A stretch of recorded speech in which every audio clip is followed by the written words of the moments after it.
Hola amigos, ¿cómo están? Bienvenidos una vez más a este viaje por la historia de la Iglesia. Bueno, se pudrió la cuestión de la intercesión de los santos. Así que va a ser necesario que haga otro vídeo. Vamos a explicar un poquito más detalladamente el tema este de la intercesión de los santos. ¿Por qué? Porque los católicos romanos mal utilizan textos bíblicos. Yo mostré este texto del catecismo y dije que lo más normal sería que presentaran textos bíblicos.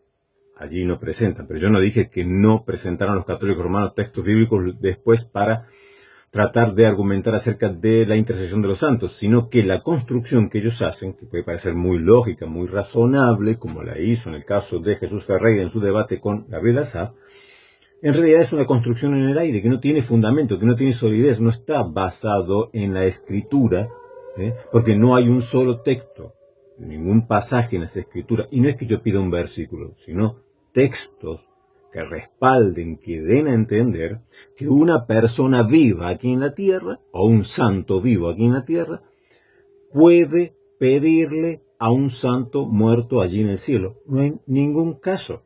Entonces, esto es lo que yo dije. Porque algunos me dijeron, no, bueno, pero en el catecismo, claro, hay textos. Sí, pero como yo dije, cuando uno estudia el tema de la intercesión de los santos, da la idea de que tienen esta doctrina. Y luego, se han dado cuenta que tienen que respaldarla con un texto bíblico, porque todo lo que tienen son opiniones personales, revelaciones particulares. Entonces, bueno, busquemos algún texto que pueda respaldar. Eso es hacer eisegesis. Cuando tú tienes ya preconcebido una doctrina, luego tienes que buscar textos para respaldarla. En realidad, lo que estás tratando es de acomodar textos bíblicos para favorecer tu postura. Eso no es honesto, esto no es hacer una exégesis de la Escritura. Por lo tanto, no hay ningún texto que utilicen el Catecismo Romano ni la Iglesia Católica Romana, sus maestros, para enseñar la intercesión de los santos. Tienen que recurrir a ciertos textos que pasan de lejos y que tratan de alguna manera de acomodarlos para ver si respalda su postura. Pero vamos a ver hoy, en este vídeo interesante, eso seguro, porque después de la primera reacción, el primer vídeo que yo hice, que fue una reacción directa, no me puse a investigar, escudriñar, estudiar, simplemente tomé apunte de lo que venía acerca de los textos que estaba utilizando Jesús Ferreira. Decía, no, a ver, ¿cuál es el primer sentido? El sentido que surge de este texto. No es como lo está dando a entender. Pero bueno, yo me pregunto, porque después se enojan los católicos romanos cuando yo digo que la inmensa mayoría de los católicos romanos no estudian, no investigan, simplemente se limitan a escuchar lo que dicen los apologistas y a decir amén. ¿Cuántos de los que han escuchado el debate, y después se han hecho otros debates acerca de la intercesión de los santos, cuántos van e investigan en las escrituras, comentarios bíblicos, libros que, a ver, ¿qué hay de cierto en todo esto? Pues yo me puse a investigar un poquito, por eso traigo este vídeo. Porque ya quiero aclarar, no existe ningún texto, pasaje que dé a entender ni remotamente la conexión que puede haber entre una persona viva, un cristiano vivo, un santo vivo aquí en la tierra, orándole, pidiéndole algo a un santo que murió y que ahora está en los cielos. Y después yo estuve viendo algunas reacciones acerca del debate de Assaf y Jesús Ferreira, y escuchaba, por ejemplo, siempre me sale Celia Cruz, ¡Azúcar! Crucinista. ¡Oh, qué lección magistral! ¡Qué cátedra magistral! ¡Qué barbaridad! ¡Qué potencialidad que tienen estos apologistas católicos romanos! O sea, yo me esperaba que por lo menos de ella me espero un poco más porque es catequista. Entonces yo esperaba que hiciera alguna corrección a las interpretaciones que hizo Jesús Ferreira, que como vamos a ver, hay algunas que no son correctas, y que no es lo que enseña el magisterio de la Iglesia Católica Romana. Yo esperaba de ella que corrigiera, al menos que hiciera un apunte, preguntara, ¿qué quisiste decir con esto? No, alabanzas pura, ultrapacateada, y la verdad que uno se queda mirando diciendo, a ver, los presentó bien a los argumentos, pueden sonar razonables, interesantes, pero luego se caen por su propio peso. Está bien, es lo que tienen que recurrir a ello. Pero una alabanza y un engrandecimiento, Entonces a veces a mí me desanima un poco esto, ¿no? Porque yo veo no les interesa la verdad, lo único que les interesa es ganar un debate, lo único que les interesa es tener la razón. Entonces, como saben que sus seguidores no van a, una vez que termine el debate, se van a ir a la Biblia, se van a ir a ver un comentario bíblico, a ver aquí algo exegético, a ver qué se ha creído una historia. No, no. Amén.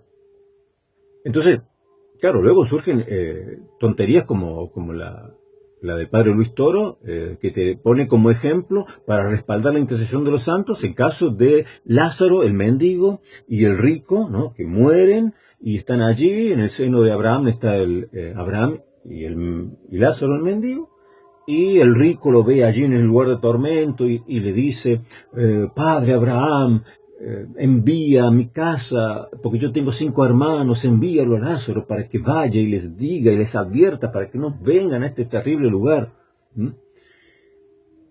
Y entonces allí, bueno, Abraham le dice que no, pero te pone como si eso fuera un ejemplo de intercesión, cuando en realidad está diciendo el Señor Jesús en esta enseñanza que alguien que está en la condenación eterna le está pidiendo a Abraham que envíe a alguien a la tierra para advertirle. Y Abraham que le dice, no, pero es buenísima la respuesta que le da Abraham. Y yo no sé cómo se atreven a tomar este texto como respaldar la intercesión de los santos, porque fíjense lo que dice Abraham. Abraham le dijo, a Moisés y a los profetas tienen, óiganlos. ¿Qué le estaba diciendo Abraham a este rico que le pedía que enviara a Lázaro a la tierra para que se les apareciera a sus hermanos y se les advirtiera de dónde iban a parar si no se arrepentían y hacían una vida recta? Dice, no. A Moisés y a los profetas tienen. ¿Qué le estaba diciendo? Tienen la escritura, la Tanaj, o la Torá. La Torá, a Moisés, los Nebim, los profetas. Ahí tienen. O sea, Abraham sola escritura, ¿no? Cuando le dice, ay, manda a alguien mándale una aparición de un santo, de una virgen, que sea. Abraham dice, no, ahí tienen las escrituras. No, pero le dice después, no, pero si les enviara a alguien que viene de los muertos, le van a prestar atención. Dice, ¿qué le dice Moisés? ¿Qué le dice Abraham? Si no oyen a Moisés y a los profetas, tampoco se persuadirán, aunque alguno se levantare de los muertos. Si no oyen las escrituras, ahí tienen a Moisés y ahí tienen los profetas. Ahí tienen la Torá, ahí tienen los Nebim. Ahí tienen las escrituras. Titulé un poquito esto, la intercesión de los santos en el Apocalipsis, porque Jesús Ferreira y los apologistas católicos romanos generalmente utilizan estos pasajes del Apocalipsis para refrendar la supuesta intercesión de los santos. Pero hay un libro interesante de Enzo Bianchi, o Bianchi, como se quiera leer y pronunciar, El Apocalipsis, comentario exegético espiritual, ediciones Sígueme, Salamanca, 2009. Este autor es un fundador y prior de la comunidad monástica de Bosa, Italia. Es especialista en Sagrada Escritura, o sea, católico romano. Pero dice algo muy interesante de cómo interpretar, y esto nos va a servir a todos, tanto católicos romanos como protestantes y evangélicos. Cómo leer el Apocalipsis. Y dice que en la tradición cristiana las lecturas que se han hecho del Apocalipsis de Juan son sustancialmente de 3 tipos. La espiritual cristológica, la histórico-cronológica y la histórica-crítica. Brevemente cada una de estas. La interpretación espiritual cristológica, ¿en qué consiste? Esta lectura es propia de los santos padres, sobre todo occidentales. Para los padres, el Apocalipsis no ofrece una sucesión de acontecimientos, sino que muestra el sentido de la historia de la salvación de la humanidad, la aventura de la Iglesia, la victoria de Cristo el Señor. No se proponen identificaciones precisas de cada versículo, lo cual es muy importante y significativo, ni se pretende interpretar las fechas, sino que se mira el camino de la Iglesia hacia la consumación de la historia. Lo que el Apocalipsis profetiza es, por tanto, verdadero para toda la Iglesia en todo tiempo. Esta interpretación, ciertamente corroborada por la exégesis histórico-crítica, aparece como la lectura auténtica y seria del Apocalipsis, absolutamente obligatoria, y es la que, por derecho y por deber, se ha de realizar en la Iglesia. Repito, esta es la interpretación espiritual cristológica, donde no se toman o tratan de interpretar hechos puntuales de la historia para tratar de hacerlos coincidir con los hechos del Apocalipsis, fechas, sino que todo gira en torno a Cristo. Y es una interpretación espiritual porque se aplica a toda la iglesia en todo tiempo.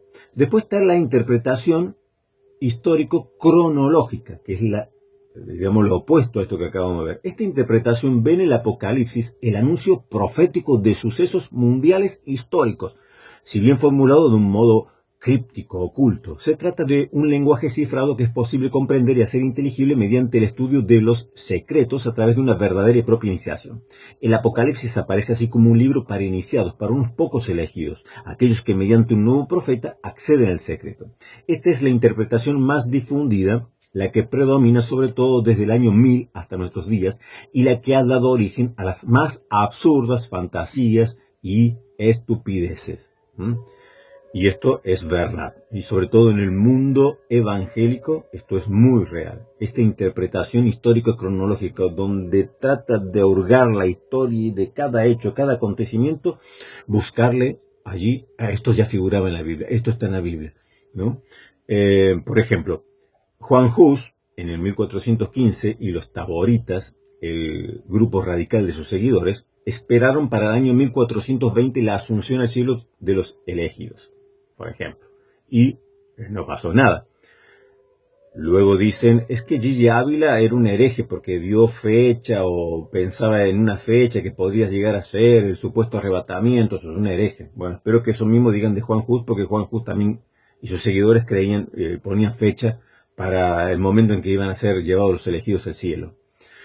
El resto de este tipo de lectura también quedan en los pre-reformadores y en los reformadores, porque, por ejemplo, Lutero veía en Apocalipsis 13, en las dos bestias que figura allí, el Apocalipsis 13, veía al papado y a su aliado el imperio, apareciendo el Papa como el anticristo. Inspirados también por este tipo de lectura del Apocalipsis está en el pensamiento social revolucionario de Thomas Müntzer, muerto en 1525, el fanatismo comunista de Rothman y la actividad de profeta Delfín de Melchior Hoffman. Ustedes saben, esto eran anabautistas, o anabaptistas. ¿Se acuerdan de Müntzer, que se encerró en aquella ciudad con el rey Juan? Y bueno, allí profetas y todo era por revelación, y bueno, hasta que los terminaron matando a la inmensa mayoría. Bueno, estos surgieron de lo que sería la reforma radical, los anabaptistas. Se trata de un tipo de lectura que ha vuelto a tener fortuna al final del segundo milenio. Hace unas décadas se propuso una interpretación de las 7 iglesias del Apocalipsis, Apocalipsis del 1 al 3, como 7 edades de la iglesia de los gentiles. Nos encontraríamos ahora en el último estadio correspondiente a la iglesia de la Odisea, y estaríamos a punto de ser vomitados por la boca del Señor. Esto yo lo he escuchado 1000 veces porque he crecido por muchos años, aunque yo dejé el dispensacionalismo, pero haber crecido por muchos y muchos años he estado en el movimiento, sigo siendo pentecostal, pero ya no dispensacionalista, pero haber estado siempre rodeado de este dispensacionalismo, bueno, sí, porque el periodo de la iglesia de Filadelfia, la iglesia fiel, pero ahora estamos en la iglesia de la Odisea. Bueno, estos periodos históricos que corresponden a cada una de las 7 iglesias, estos son interpretaciones modernas. Y como dice aquí, este tipo de interpretación, que es la histórica cronológica, de tratar de hacer, de ubicar cada fecha, cada acontecimiento de la historia del mundo, tratar de hacerlo coordinar y buscar allí está en la Biblia, pero claro, esto no es para todos, esto es para los escatólogos profesionales que se dedican a investigar y bueno, y ahí lo tienes a Galileo, ahí lo tienes a Bolaines, ahí lo tienes a David Diamond. Cuando salió el chip, ¿se acuerdan? Un chip, esto se puede insertar en la piel, este chip, esta es la marca de la bestia, porque esta va a ser la marca de la bestia. Luego salió el código de barra, que si usted se fija tienen 3 líneas. El código de barra tiene 3 líneas que son más altas, que sobresalen. Ese es para el 666. Y como esa, yo en mi vida de pentecostal, de estar moviéndome dentro de los círculos dispensacionalistas, he escuchado cada vez que la Coca-Cola cambia un envase, cambia esto, cada vez que sale esto, un número, un color, o sale una nueva tecnología, esta es la marca de la bestia. porque continuamente están tratando de hacer coincidir todo lo que... Cada vez que tira un misil cae en Israel, cada vez que Irán dice algo, todo es porque aquí están en Claro, de esta manera venden libros, pero las más absurdas. La última que escuché fue de Bolaños, que lo puso Edgar Pacheco en su canal, cuando Bolaños afirma que las dos alas de águila que se le dan a la mujer allí en el Apocalipsis, esas dos alas de águila son una el escudo de hierro y la otra no sé qué otra tecnología que tiene antimisiles. O sea, ¿qué? La interpretación se va a la mierda. Y la última, es la interpretación histórico-crítica. Es la interpretación que trata de acercarse al ambiente en que nació el Apocalipsis. Tratar... digamos, el medio ambiente del imperio romano, económico, social, los conflictos políticos, la guerra, todo lo que pudiera tener alguna referencia y que pudiera ayudar a las personas de este momento, a los cristianos de este momento, cuando recibieron el Apocalipsis, a relacionar ciertas cosas, ¿no? De los que estaban leyendo el Apocalipsis con ciertas cosas que estaban pasando. Sabido, por ejemplo, que el 666 es muy probable que para ellos se haya referido a Nerón. Esto no es un delirio de una supuesta interpretación, sino que muchos intérpretes coinciden en esto, porque para los cristianos de entonces, debido a la actitud de Nerón, pues pensaban en un primer momento que Nerón era el anticristo. Dijimos, se trata de una interpretación esencial, pero en cierto sentido preliminar, y queda incompleta sin la visión global dada por la interpretación espiritual cristología. Esta interpretación, que trata de acercarse al ambiente en que nació el Apocalipsis, tiene que trabajar juntamente con la primera que vimos, que es la interpretación espiritual cristológica. Entonces, de esta manera, vamos a poder interpretar los textos bíblicos del Apocalipsis de una manera más coherente. Ahora, vamos a tomar ahora uno de los textos que presentó Jesús Ferreira y los demás presentan los demás apologistas católicos romanos cuando tratan de defender la intercesión de los santos, que es Apocalipsis 6, del 9 al 10. Dice, cuando abrió el quinto sello, vio bajo el altar las almas de los que habían sido muertos por causa de la palabra de Dios y por el testimonio que tenían. Y clamaban a gran voz diciendo, ¿hasta cuándo, Señor, santo y verdadero, no juzgas y vengas nuestra sangre en los que moran en la tierra? Ustedes recuerdan, si han visto el debate, que Jesús Ferreira decía que estos mártires estaban allí clamando para que Dios les hiciera venganza y que vengara su sangre de los que moran en la tierra. Y esto lo daba él diciendo, ve, esto es una confirmación de que los santos, los mártires, las almas que están en el cielo son conscientes de lo que pasa en la tierra. Y que estos mártires que estaban debajo del altar de Dios, que estaban allí ante la presencia de Dios, eran conscientes de lo que pasaba en la tierra porque eran conscientes de que sus perseguidores, sus asesinos estaban vivos. Por eso ellos estaban allí pidiendo justicia, pidiendo venganza, porque ellos sabían, podían ver, podían oír, podían conocer por estos sentidos potenciados que tienen, según ellos, los seres, los que han muerto y ahora están delante de Dios. Entonces ellos sabían que sus perseguidores estaban vivos y estaban clamando por justicia. Yo di en el video anterior una primera respuesta sin haber consultado ningún libro, sino de lo que parece la lectura normal, la primera interpretación que surge. Y yo dije, esto no coincide con las escrituras, la forma que está interpretando Jesús Ferreira. No coincide. Porque él nos presenta unos mártires que están pidiendo venganza para ellos, diciéndole a Dios, destruye al que me mató, mata, castiga, véngame del que me hizo daño. Y esto no coincide con el Evangelio, porque el Señor Jesucristo, cuando fue crucificado, ¿qué dijo? Padre, perdónales, porque no saben lo que hacen. Esto dijo de los que lo estaban martirizando, de los que lo estaban matando. ¿Qué dijo el primer mártir, Esteban, el primer mártir de la iglesia cristiana, cuando lo estaban apedreando? Y estaba allí Saulo de Tarso, ahí también presente. ¿Qué dijo? Dios mío, no les tengas en cuenta este pecado. Entonces, venimos con esta línea y de pronto nos encontramos, según los apologistas católicos romanos, con mártires que están pidiendo venganza, clamando al Señor que destruya, porque ellos saben que están vivos allí sus perseguidores, entonces, Señor, destrúyelos. Esa es la interpretación de los católicos romanos. Vamos a ver, yo le dije que no, que eso no coincide. Ahora vamos a ver del libro del que les mostré recién, de Enzo Bianchi, el Apocalipsis, comentario exegético espiritual, que es de un prior de la comunidad monástica y especialista en Sagrada Escritura, católico romano. Dice, ante Dios, dice Juan, hay una gran cantidad de víctimas que en verdad no son solo los mártires en sentido estricto, sino todas las víctimas de la historia, entre las cuales también se encuentran aquellas que han sido asesinadas por el testimonio dado a Dios.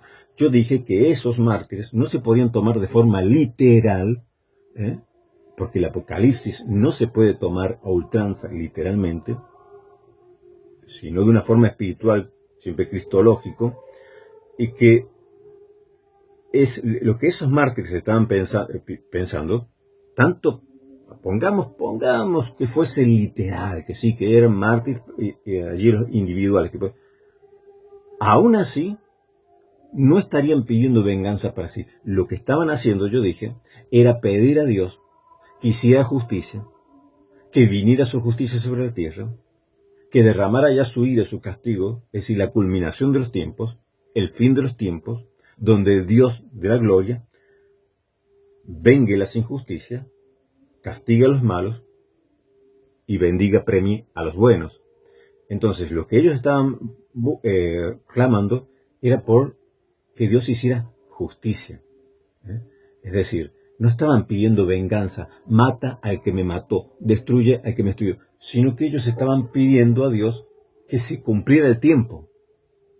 Es como un clamor, como un dolor, como la misma naturaleza clama y gime a causa de los dolores, a causa de todas las desgracias que ocurren continuamente. Es como que la creación gime a Dios esperando la redención, esperando ese día de cielos nuevos y tierra nueva. Bueno, los mártires también esperan el gran día de Dios en que libra el mundo de la injusticia y libra el mundo de los impíos. Entonces no es una oración egoísta, es una oración general.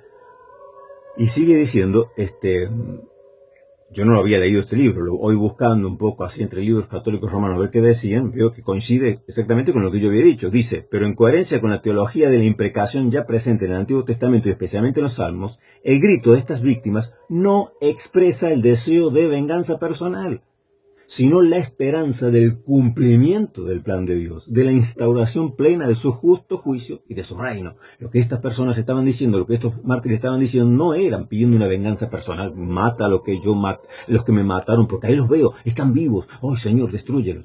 No, lo que estaban pidiendo, la esperanza, clamando por el cumplimiento del plan de Dios, para que se cumpla prontamente el plan de Dios, la instauración de su reino justo. Y este autor católico romano utiliza el mismo pasaje que yo utilicé en el video anterior. ¿Se recuerdan que yo les dije esto que estamos leyendo allí de las almas de los mártires debajo del altar, que dice, no Señor, ¿cuándo vengarás nuestra sangre? Se relaciona con Mateo 23:35. Cuando el Señor Jesucristo le dice a los fariseos, le dice a los judíos, para que venga sobre vosotros la sangre justa que se ha derramado sobre la tierra, desde la sangre de Abel el justo hasta la sangre de Zacarías, hijo de Berequías, a quien matasteis entre el templo y el altar. Jesucristo le estaba diciendo que iba a ser derramada sobre ellos la venganza por la sangre que se había derramado desde Abel hasta Zacarías. Pero es que estos judíos que estaban escuchando a Jesús, estos fariseos que estaban escuchando a Jesús, no habían matado a Abel, ni habían matado a Zacarías. Pero Jesucristo le estaba diciendo, por cuanto sois impíos, no abrazáis la verdad, os hacéis partícipe de la iniquidad, de la maldad, y yo esa sangre de los justos y de los mártires las voy a demandar también de vosotros, de vuestras manos, porque os hacéis partícipes de la maldad. No buscáis la extensión del reino de Dios y su justicia, sino que os unís al reino de las tinieblas. Entonces vosotros vais a recibir el castigo por la sangre de Abel. A vosotros los voy a destruir por la muerte de Abel, porque la sangre de Abel clama por justicia, porque la sangre de Zacarías clama por justicia. Pero que yo no lo maté, podrían decir, no importa, pero te has hecho copartícipe, al ponerte del lado de la injusticia. Entonces, esto mismo es lo que nos presenta Apocalipsis, ¿no? Como que la sangre de los mártires claman justicia, pero no piden venganza. No es que mates al que me mató, no es, ay, destruye a Abel, destruye a Caín.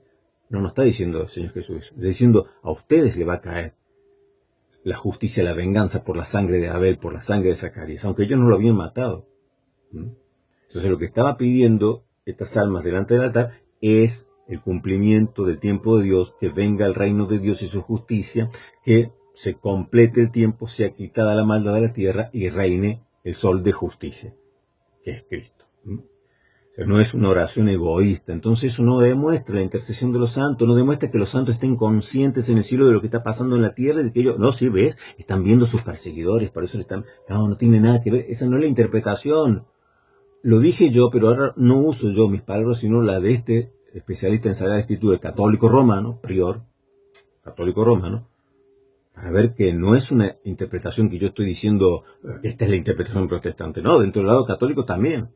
En otro comentario bíblico católico romano del especialista, del catedrático Vani Hugo, el libro titulado El hombre del Apocalipsis, una visión antropológica, moral y espiritual, de la editorial San Pablo, del 2011, en la página 313 dice Hugo Vani, en el Apocalipsis, hablando sobre este pasaje que estuvimos viendo, ¿no?, de las almas debajo del altar, de los mártires que claman venganza.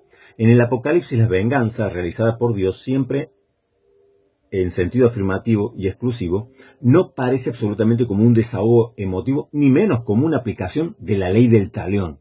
La sangre de los mártires no llama y no suscita otro derramamiento de sangre. ¿Se dan cuenta? Lo que estos mártires están haciendo, no están clamando la ley del talión. Oh Dios, véngame, ellos me mataron, ahora mátalos a ellos. Ellos me destruyeron, ahora destruyelos a ellos. No nos está pidiendo un derramamiento de sangre. Lo que están pidiendo es que se cumplan los tiempos de Dios y que venga la justicia de Dios, en el cual el Señor extermine la iniquidad de la tierra y establezca su justicia. Ahora, los apologistas romanistas nos presentarán otro texto muy utilizado cuando quieren respaldar, como no hayan respaldo claro, específico en las Escrituras, pues ya les dije, utilizan estos textos que pasan un poco cerca, o más bien lejos, pero bueno, es lo que tienen a mano y lo toman para tratar de justificar.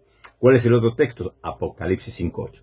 Y cuando hubo tomado el libro, los 4 seres vivientes y los 24 ancianos se postraron delante del Cordero, todos tenían arpas y copas de oro llenas de incienso, que son las oraciones de los santos. Esto está relacionado con otra imagen en el cielo de Apocalipsis 8:3, donde dice, otro ángel vino entonces y se paró ante el altar con un incensario de oro, y se le dio mucho incienso para añadirlo a las oraciones de todos los santos sobre el altar de oro que estaba delante del trono. Entonces, habíamos dicho que en el templo, en el tabernáculo primero, luego en el templo de Salomón, delante del arca, que representaba el trono de Dios, se encontraba el altar de incienso, el altar de los perfumes, de forma cuadrada, hecho de madera de acacia, con una parte superior recubierta de oro, y sobre dicho altar se colocaban carbones encendidos, que después eran espolvoreados con especias aromáticas y granos de incienso. Esta ofrenda subía delante del Señor, se realizaba 2 veces al día, por la mañana y por la tarde. Entonces ahora nos presenta esta misma liturgia, pero en el plano celestial, allí delante del mismo trono de Dios. Y aquí Jesús Ferreira planteó una pregunta. Primero, ya me reconociste que esas son las oraciones de los santos de la tierra, ¿sí o no? Ajá. Tu argumento, tu premisa fue ¿por qué directamente no le oran a Dios? Esa fue tu premisa, ¿sí o no? Claro. Ahora resulta que Dios necesita llevar la oración de los santos de la tierra, llevárselo a los santos del cielo y que se la pongan en el altar. Me dijiste que las oraciones de los santos son los que están en la tierra y la reciben los ancianos. ¿Me lo dijiste o no? Sí, te lo dije. Pero Bien. estaba leyendo tal cual el ¿Por texto. qué no la recibió Dios y la recibieron los santos? Porque las oraciones fueron primero a los seres vivientes y a los 24 ancianos y después a Dios. Pues bueno, la respuesta está en el mismo texto, leámoslo otra vez. Apocalipsis 5:8. Y cuando hubo tomado el libro, los 4 seres vivientes y los 24 ancianos se postraron delante del Cordero, todos tenían arpas y copas de oro llenas de incienso, que son las oraciones de los santos. Y en el otro texto, Apocalipsis 8:3, otro ángel vino entonces y se paró ante el altar con un incensario de oro y se dio mucho incienso para añadirlo a las oraciones de todos los santos sobre el altar de oro que estaba delante del trono. Ahora, ¿dónde dice aquí que las oraciones fueron dirigidas a los ancianos, a los 24 presbíteros, como dice allí el texto, a los seres vivientes, a los ángeles? ¿A dónde dice? No dice nada. Simplemente dice que tenían en las manos copas de oro, que contenían las oraciones de los santos como incienso derramada delante de Dios. No dice en ningún momento que las oraciones iban primero a los seres vivientes, o iba a los 24 presbíteros, 24 ancianos, y luego, o iba a los ángeles, y luego ellos se le llevaban a Dios. Las oraciones subían a Dios, estaban allí. Es que los seres vivientes, los 24 ancianos, los ángeles, estaban allí delante del trono de Dios. No dice que trajeron las copas de otro lado y trajeron las oraciones de otro lado. No, no, estaban allí, delante, porque nuestras oraciones suben delante del trono de Dios. Simplemente que yo les dije, cuidado con la literalidad, cuidado con el biblicismo a ultranza, el fundamentalismo biblicista, que cada cosa tiene que ser literal. Ah, no, si aquí dice tal cosa, si aquí dice que las calles son de oro, las calles van a ser de oro, ¿no? Entonces se vuelve en un biblicismo, literalismo, que termina pervirtiendo todo el sentido. Bueno, Jesús Ferreira y los apologistas católicos romanos terminan cayendo en esto, en una especie de soloísmo bíblico, ¿eh? Porque dicen, no, es que aquí lo dice. Pero aquí no dice que las oraciones fueron presentadas a los ancianos, que las oraciones fueron dirigidas a los ancianos, que las oraciones las trajeron de otro lado. Estaban allí en el altar. Ellos simplemente tomaron la copa y la vertieron sobre el altar. Pero es símbolos, es literatura apocalíptica. No está diciendo en ninguna manera, léelo de atrás para adelante, vas a encontrar allí una justificación para la intercesión de los santos.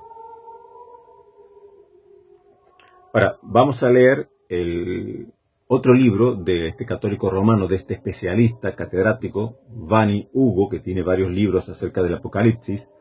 Este se llama Lectura del Apocalipsis, Hermenéutica, Exégesis y Teología, de la editorial Verbo Divino, Navarra, del año 2005. Para que no seamos literalistas, fundamentalistas, biblicistas a ultranza, que terminamos siendo soloístas bíblicos. No, aquí la Biblia dice esto y la Biblia... Pero bueno, tienes que tener en cuenta que estás leyendo literatura apocalíptica, igual que cuando lees salmos, igual que cuando lees que son literatura poética, tienes que tener cuidado de no hacer doctrina de una cosa que leas allí cuando está en un lenguaje poético. Tampoco puedes tomar literalmente lo que está hablando una literatura apocalíptica. Tienes que tener en cuenta que habla de signos, símbolos, alegorías. Entonces, ¿cómo se han interpretado en la historia los 4 seres vivientes? Porque uno dice, no, son reales, están así. Bueno, veamos, a ver qué dice este especialista en el Apocalipsis. En los 4 seres vivientes se ha visto a los 4 evangelistas, de Ireneo de León en adelante, con variantes respecto a cada atribución. ¿No es cierto? Esto está en Adversus Hereses, en el libro 3, capítulo 11, en el punto 8. Ireneo de León se refería a los 4 evangelistas como los vivientes en este orden: la cara de hombre a Mateo, el toro se refería a Lucas, el águila representa a Marcos, el león a Juan. Agustín vuelve a usar esta interpretación, pero con otras características, cambia un poco. Y si ustedes ven en pinturas, en iglesias, alguna vez han visto en pinturas de iglesias románicas, sobre todo, van a ver esta representación, que estos 4 seres vivientes representan a los 4 evangelistas. Esto fue una interpretación de los padres de la iglesia, y digamos que hasta el siglo V, VI y más adelante se siguió interpretando así. O bien se los ha interpretado, dijimos que esto de interpretarlo como los 4 evangelistas fue una parte, pero también se los ha interpretado como representantes de la creación, entendida esta última con significados muy distintos. Alguno ha visto seres celestiales angélicos particularmente elevados, o incluso la primera irradiación de la divinidad. Es decir, algunos han dicho estos 4 seres vivientes son los 4 evangelistas. Otros han dicho, no, estos son seres especiales, seres angélicos. Y otros, no, estos representan, son símbolos de la creación que está allí presente delante de Dios, o de la misma divinidad, o símbolos de la misma divinidad. Nos sigue diciendo este especialista Hugo Vani, estos 4 seres vivientes los vio también Ezequiel, y es verdad, estos los encontramos, estos 4 seres vivientes, pero sin embargo van a ver que difieren la descripción. Por ejemplo, en Ezequiel 1.4 dice, y miré, y aquí venía del norte un viento tempestuoso y una gran nube, y con un fuego envolvente, y alrededor de él un resplandor, y en medio del fuego algo que parecía como bronce refulgente, y en medio de ella la figura de 4 seres vivientes. Y esta era su apariencia. había en ellos semejanza de hombre. Cada uno tenía 4 caras y 4 alas. Sin embargo, cuando vamos al autor del Apocalipsis, atribuye los 4 semblantes, o sea, el rostro, distributivamente a cada uno de los 4 vivientes. O sea, uno tenía cara de león, uno tenía cara semejanza de hombre, uno de águila. Sin embargo, Ezequiel atribuye que cada uno de los 4 seres vivientes tenía los 4 rostros en sí. O sea, ya hay una diferencia. Y los ojos que Ezequiel le atribuye a las ruedas, cuando él ve todo esto, no las ruedas llenas de ojos, sin embargo, el autor del Apocalipsis no se le atribuye a ninguna rueda, sino se le atribuye a los mismos 4 seres vivientes que estaban llenos de ojos por fuera, por dentro, por alrededor. Es decir, Ezequiel nos presenta a los 4 seres vivientes, Juan nos presenta, el autor del Apocalipsis nos presenta a los 4 seres vivientes, pero no son iguales. Entonces, nos plantea, ¿realmente son literales? ¿Son seres angélicos literales? ¿O son símbolos? ¿O son símbolos? Bueno, ha habido muchas interpretaciones, cada una son válidas. Nos sigue diciendo este autor, este especialista, Hugo Bani, católico romano él, dice, los 4 seres no son ángeles, ni otros personajes definibles, son esquemas vacíos que, con tal que se indique el paso que se produce bajo el influjo del espíritu, pueden incluir también a los ángeles. ¿Qué está diciendo? Son símbolos, son como esquemas vacíos que la iglesia tiene que poner allí, porque no nos da más indicaciones. O sea, Juan no explica qué son. Son 4 seres vivientes, pero a la vez son distintos que los que ve Ezequiel. Se supone que deberían ser iguales, sin embargo, la descripción no es lo mismo. Tenemos 2 testigos con 2 descripciones distintas. ¿No serán símbolos? Este autor dice, estos son símbolos, estos son esquemas vacíos, es la iglesia la que tiene que interpretar, y que hay varias interpretaciones y que todas pueden ser correctas mientras no anulen a las otras y enfaticen, dice este autor, esa trascendencia e inmanencia, ¿no? Como que estos 4 seres vivientes representan esta acción que proviene de Dios hacia el hombre y que vuelve de la creación hacia Dios, ¿no? Esta inmanencia y trascendencia que reflejan estos 4 seres vivientes.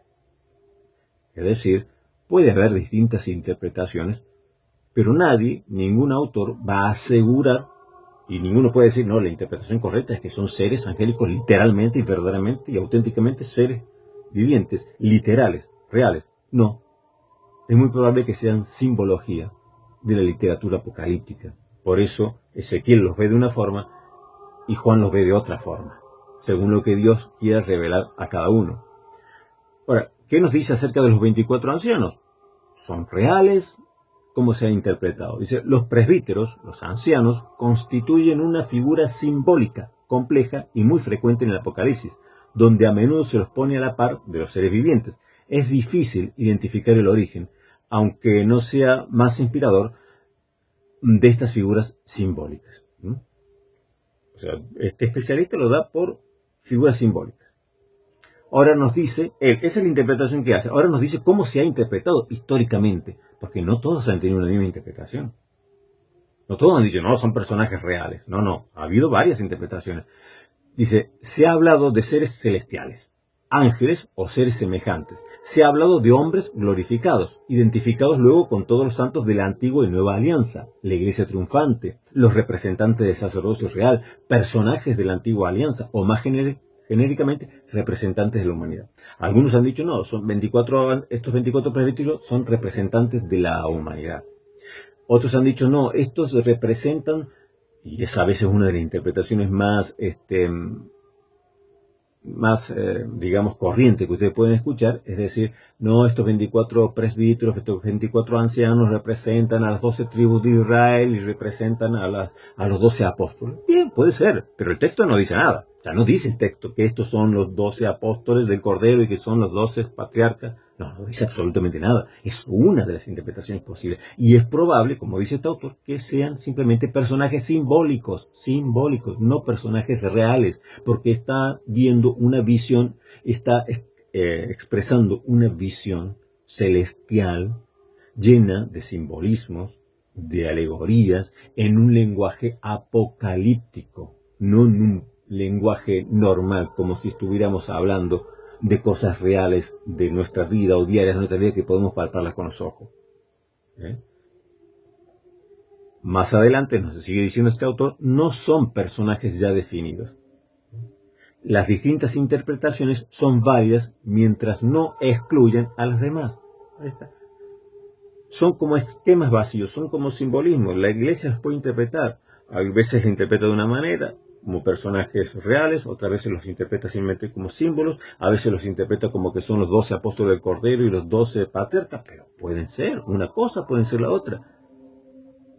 Y está bien, siempre y cuando no excluyas fanáticamente las otras interpretaciones, porque como no hay nada específico, a ti te puede parecer que la mejor interpretación es que estos son los 12 apóstoles y los 12 patriarcas, te puede parecer muy bien, perfecto, genial, pero el texto nada dice. Ahora, ¿qué dice de las copas de oro y las oraciones de los santos? Nos dice este autor, el catedrático Hugo Vane, católico romano. Establece en efecto una equivalencia realista entre las copas y las oraciones de los cristianos que se encuentran en la tierra. Allí está. Este catedrático católico romano dice que esas oraciones no son de santos que interceden en el cielo. Esas oraciones son de los santos que están en la tierra, que se encuentran en la tierra, denominados, según un uso frecuente en Pablo, santos. Santos. No son santos solamente los que han muerto y están en la gloria del Señor, sino santos los que viven aquí, porque así los llama Pablo. Los cristianos también se denominan santos, no porque sean perfectos, sino porque corren hacia la perfección, como decía San Agustín, no porque ya seamos santos perfectos, sino porque corremos hacia la santificación. Es decir, separados, rescatados de lo profano, liberados de los pecados y convertidos en propiedad de Dios, reino. Los ancianos son los que, en contacto con los santos, que están todavía sobre la tierra, recogen sus oraciones y las presentan a Dios en un contexto de sacralidad superior. Dice que estos ancianos están en contacto con los santos que están todavía sobre la tierra, recogen sus oraciones y las presentan a Dios en un contexto de sacralidad superior. Claro, ¿qué puede decir? ¿Ves? Como dice Jesús Ferreira, es que, claro, ¿ves cómo las oraciones primero van a estos ancianos, a estos seres vivientes? Sí, pero sí. Si tú tomas este texto, pero si vienes leyendo todo lo que viene diciendo Hugo Vane, diciendo que no son personajes reales, sino que son figuras de la iglesia, figuras de la Israel de Dios, de la humanidad, puedes interpretarla de distintas formas, pues no estoy diciendo que son personajes reales, sino que en esa liturgia del Señor,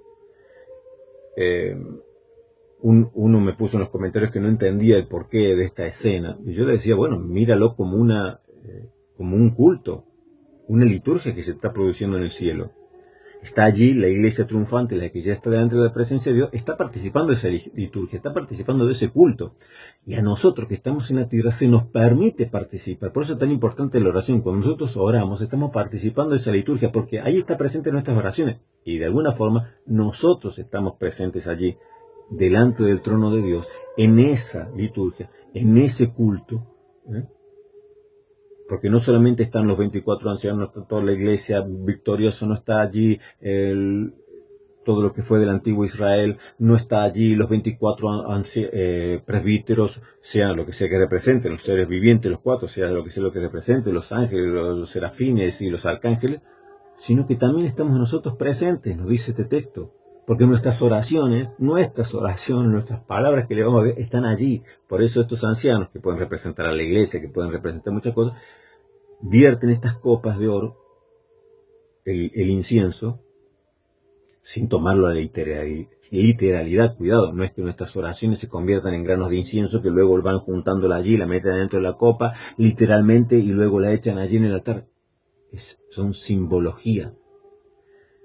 Pero es glorioso, piénsalo como algo glorioso, que en este culto, en esta liturgia gloriosa, celestial, delante del mismo trono de Dios, está allí el Cordero, es que encima está el Cordero allí. Las oraciones de los santos, por medio de nuestras oraciones nosotros también nos hacemos presentes allí, por eso hay una conexión entre todos. Ahora, pasemos por último a un tema crucial. Y que fue el que a mí me molestó un poco cuando yo vi esta reacción, por ejemplo, de Celia... ¡Azúcar! No, crucinista. Los sentidos desarrollados, potenciados o amplificados de los santos que ya están en los cielos. porque Ferreira lo dijo. La Escritura dice que seremos semejantes al cuerpo de su gloria, al cuerpo de Cristo. ¿El cuerpo de Cristo estaba sujeto al tiempo y al espacio? No. ¿El sentido auditivo, el sentido visual de Cristo estaba sujeto a las leyes de la física? No. Es más, Jesús entró estando las puertas cerradas. ¿Por qué? Porque justamente la Escritura dice que nosotros tendremos el cuerpo semejante al cuerpo de su gloria. ¿Vos creés que el cuerpo de la gloria de Cristo tenía los sentidos elevados? Bueno, vamos, yo te lo quiero conceder, Ferreira, porque quiero que me lo quiero que vos demuestres. me respondas eso. ¿Cómo me podés ahora probar a mí que un santo te está escuchando? Tranquilo. ¿O si me lo podés probar? Vos me podés probar ahora en este momento. Mirá tú cómo parte tu premisa. Dijiste que los sentidos no están elevados. Te acabo de mostrar que sí. El crucinista lo escuchaba allí repitiendo el mismo argumento, sí, porque en realidad Cristo con su cuerpo glorificado puede traspasar las paredes y puede traspasar las puertas. Yo, en cambio, si estoy, mi cuerpo no puede, mi ojo no puede traspasar una pared, no puede traspasar una puerta, pero allí ya los sentidos no son estos humanos, sino que no son otros sentidos del espíritu, entonces pueden oír y pueden ver mucho más allá, porque ya es por medio del espíritu que ven y que oyen. Sí, está bien, pero ¿me estás hablando de Cristo? Ah, no, pero ya lo relacionaban con los que han muerto y están en el cielo. No, porque los protestantes no entienden que Dios es Dios de vivos, no de muertos. Sí, lo entendemos perfectamente. Pero, para, chabón, chabona, para, grosso, para, grosa, para, titán, para, titana.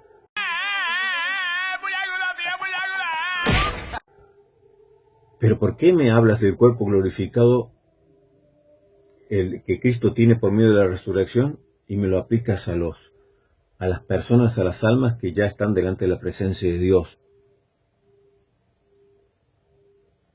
¿Por qué dices tú, no, ahora los santos que están en el cielo tienen los sentidos amplificados? Al contrario, no lo tienen potenciado. No, hijo mío, estás muy equivocado y equivocada. No lo tienen potenciado, porque estás enseñando algo que es falso. Porque le estás atribuyendo a los que han resucitado, precisamente eso, estás atribuyendo a los que han muerto y ahora están allí delante del Señor, los cuales nosotros no negamos que están vivos y conscientes, están vivos e inconscientes, y están vivos y conscientes, o sea, no inconscientes, sino están vivos y con conciencia activa, ¿sí? Que se entienda bien, nosotros lo creemos, donde he visto un protestante enseñando lo contrario. Pero no han resucitado todavía, chicos, no han resucitado los santos que están en el cielo, aún no tienen un cuerpo glorificado. Entonces, ¿qué me estás hablando de potencialidad de los sentidos? Si no tienen un cuerpo, lo estás comparando con Cristo. Sí, Cristo puede pasar una puerta, Cristo puede pasar una pared, Cristo puede aparecer y desaparecer, tiene un cuerpo glorificado. Pero la resurrección todavía no se efectuó de los demás. ¿De dónde sacas tú que los que han muerto y están delante de Dios, los santos o estos mártires que están debajo de son almas, pero sin cuerpo? Porque el cuerpo le va a ser concedido a todos el día de la resurrección, un cuerpo glorificado. El alma está allí, están conscientes, están activos, sí, todo lo que quiera, pero no tienen todavía un cuerpo glorificado, porque el cuerpo glorificado será en el día de la resurrección. Entonces estás contradiciendo lo que enseña tu propio magisterio. ¿Cómo que me sacas todo este tema de que los santos que están allí en el cielo tienen los sentidos potenciados, ellos pueden escuchar, ellos pueden hablar, ellos pueden ver, ellos pueden oír, porque se ha potenciado sus sentidos, porque ya no están limitados a esto terrenal, sino que es el mismo espíritu? No, todo lo contrario. Están limitados porque todavía no tienen un cuerpo glorificado, así que sus sentidos están limitados. Estáis todo lo contrario de lo que estáis enseñando. ¡Auch! ¡Auch!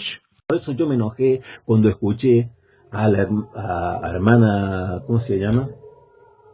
Crucinista, aplaudiendo a Jesús Ferreira por este argumento. Pero sí, yo por eso digo, esperaba más de ella, porque ella es catequista. ¿No sabe que los muertos no han resucitado todavía? Que sí, están en la presencia de Dios, sí, están con vida, sí, están conscientes, sí, están activos, sí, pero están limitados porque aún no se le ha concedido un cuerpo glorificado conforme al de Cristo. El único que tiene ese cuerpo glorificado es Cristo. Bueno, los católicos le atribuyen también esto a María, está bien, se lo han tenido que rebuscar, decir la asunción de María le concede a María un cuerpo resucitado, un cuerpo glorificado. Bueno, pero aquí te lo podría aceptar si estuviéramos hablando de María.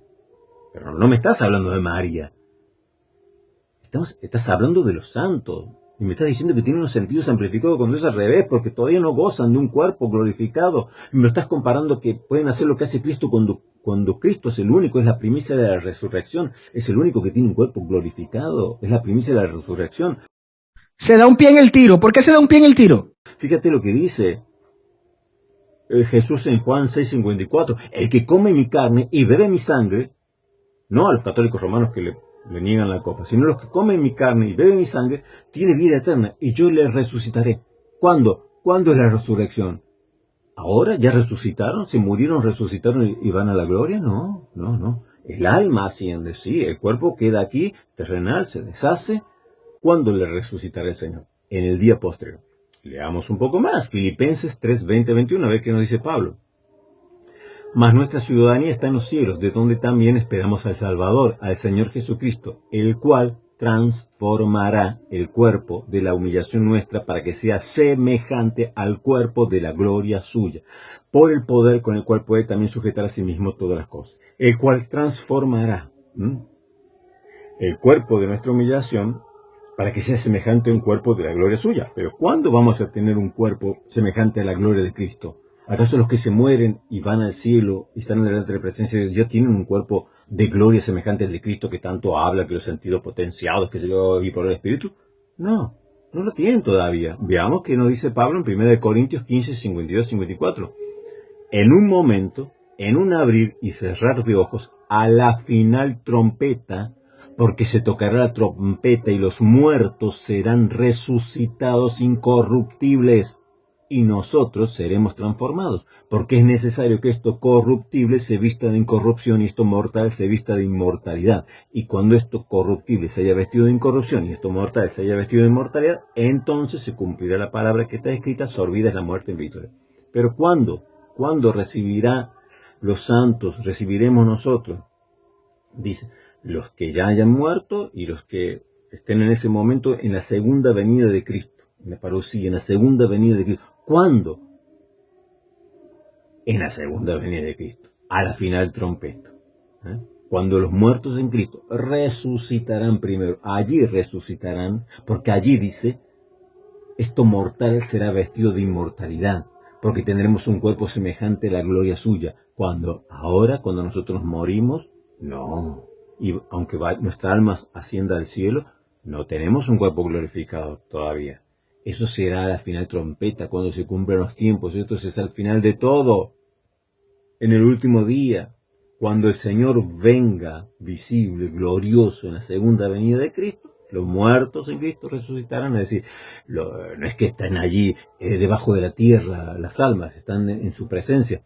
Pero es símbolo, es figura, es decir, van a ser revestidos de un cuerpo incorruptible. Recién entonces ahora no tienen un cuerpo conforme a Cristo, entonces no le atribuyas las capacidades que tiene Cristo, no se las atribuyas a las almas que están en el cielo, porque al contrario, no tienen los sentidos potenciados, tienen los sentidos limitados, porque todavía no se les ha concedido un cuerpo glorificado, o un cuerpo de gloria semejante al de Cristo.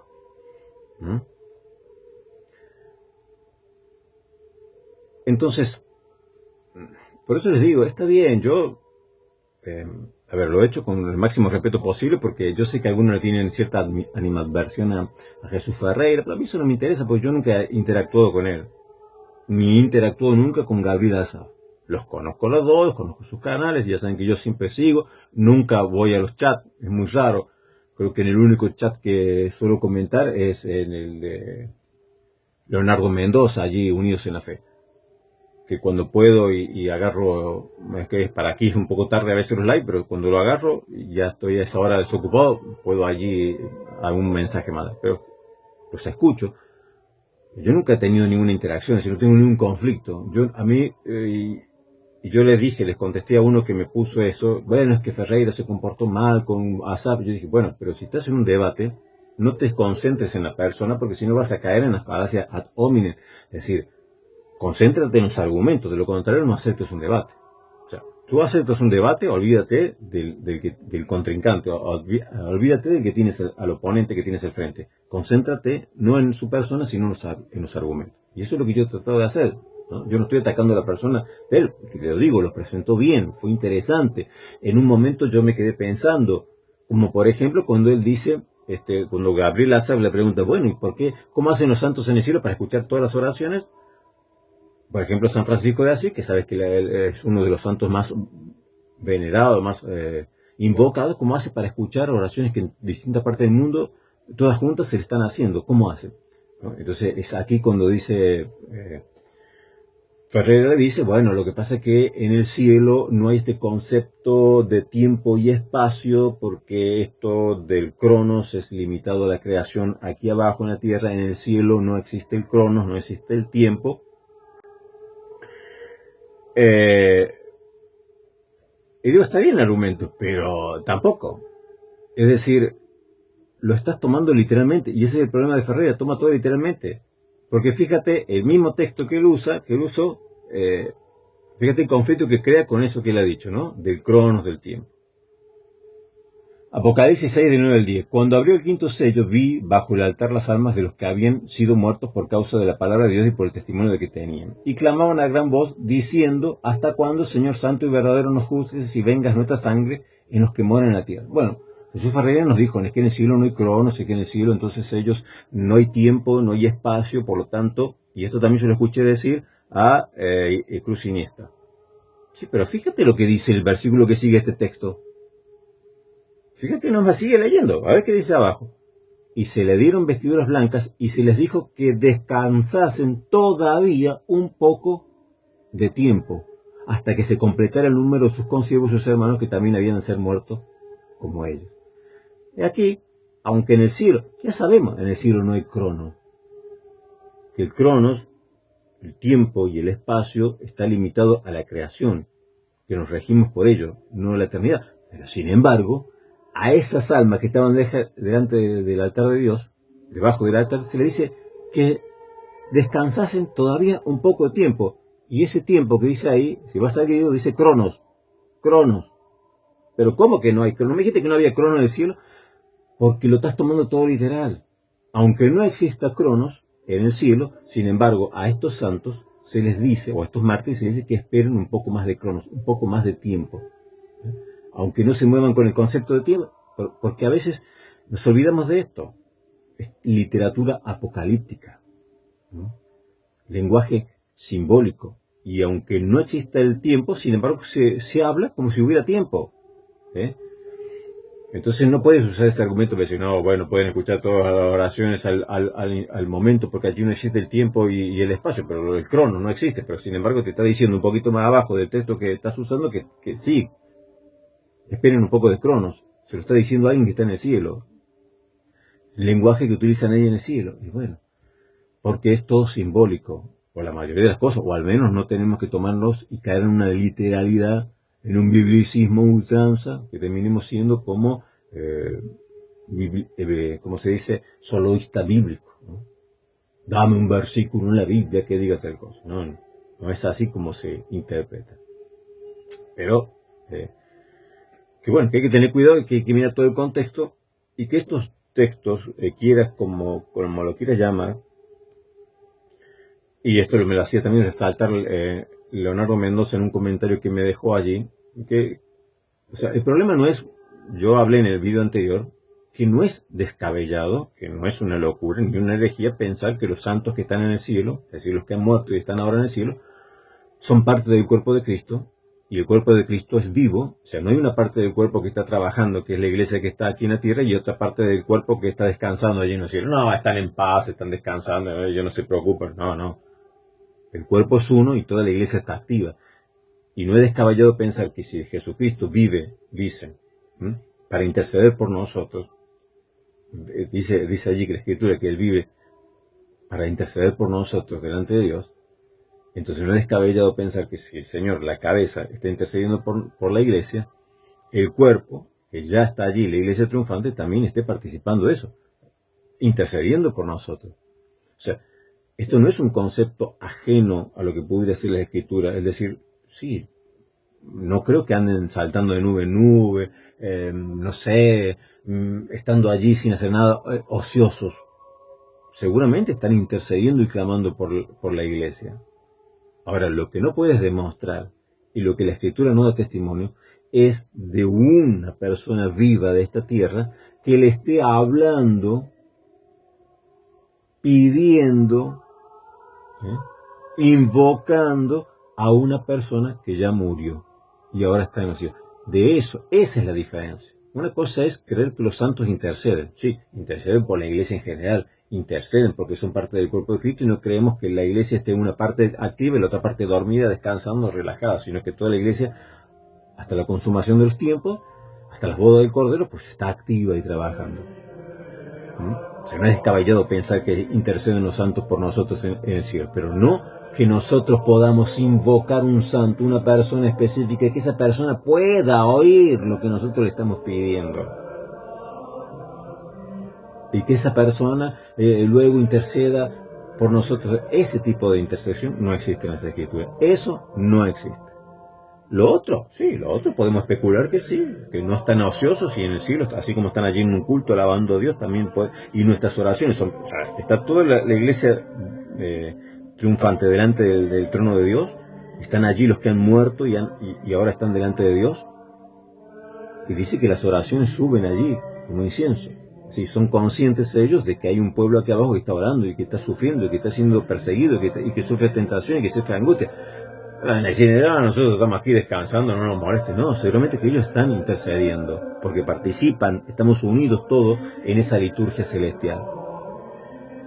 Pero lo que no hay ningún testimonio, se me fueron los monjes muy arriba. Bueno, no importa, ya estamos terminando.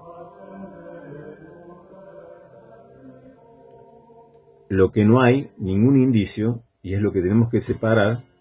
¡Hey! ¿Qué pasó con los monjes? Bueno, la cuestión es que lo que no hay ningún indicio, ningún texto, ninguna evidencia escritural es de personas vivas pidiendo la intercesión de personas muertas, orándole a personas muertas. Que me digan, es que están vivos, no están muertos. Bueno, pero la escritura dice que se mueren, o sea, morimos. Todos sabemos que morimos. Muere el cuerpo y nuestra alma asciende al cielo. Pero no hay testimonio bíblico de una persona en la tierra pidiendo específicamente a alguien que está en los cielos, que haya muerto y ahora está en los cielos, y que esa persona en el cielo se escuche y pueda responderse. No existe tal cosa. Y eso es lo que tienen que demostrar los católicos romanos. No lo otro, que sí lo creemos, que puedan estar allí toda la iglesia victoriosa, triunfante, que ya está en el cielo, trabajando juntamente con la iglesia militante, orando unida. Por la consumación de los tiempos, para que venga el Señor y haga justicia en la tierra y en el cielo. Bueno, espero que haya quedado claro nuestra postura. Yo he utilizado, como ven, a catedráticos católicos romanos, lo que estuve encontrando, y viendo estas interpretaciones que no coinciden con las interpretaciones que están haciendo y dando los católicos romanos, y que se aplauden entre ellos, que se felicitan mutuamente cuando, como he mostrado, hay graves errores, como por ejemplo decir que los santos que están en el cielo tienen los sentidos potenciados, porque así como Jesús tiene los sentidos potenciados, porque tienen el cuerpo glorificado, o como el de Cristo. No. Todavía no han resucitado, todavía no tienen un cuerpo glorificado, hasta la final trompeta no lo tendrán, hasta la resurrección de los muertos en el día posterior no lo tendrán, así que sus sentidos no están potenciados, por el contrario están limitados porque todavía no tienen un cuerpo glorificado. Que el Señor los bendiga y nos reencontramos en el próximo viaje por la historia de la iglesia, si no es que se pudre todo de nuevo.